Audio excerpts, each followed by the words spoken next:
તો આજે આપણે બનાવીશું એકદમ દેશી અને નવી રીતે કંટોલાનું શાક.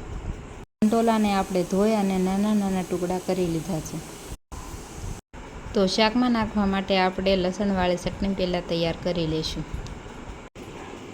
તો લસણ અને ચટણી એકદમ સરસ રીતે મિક્સ થઈ જાય એવી રીતે આપણે ખાંડી અને તૈયાર કરી લઈશું. ત્યાર પછી આપણે ડુંગળીને પણ કટ કરી લઈશું. ત્યાર પછી આપણે એક તપેલીમાં 3 થી 4 ચમચી જેટલું તેલ નાખીશું. ત્યાર પછી આપણે તેલમાં જીરું, મીઠા લીમડાના પાન અને ડુંગળી નાખી દઈશું. ડુંગળી ગળી જાય ત્યાર પછી આપણે એમાં કંટોલા નાખશું અને સ્વાદ અનુસાર મીઠું નાખશું.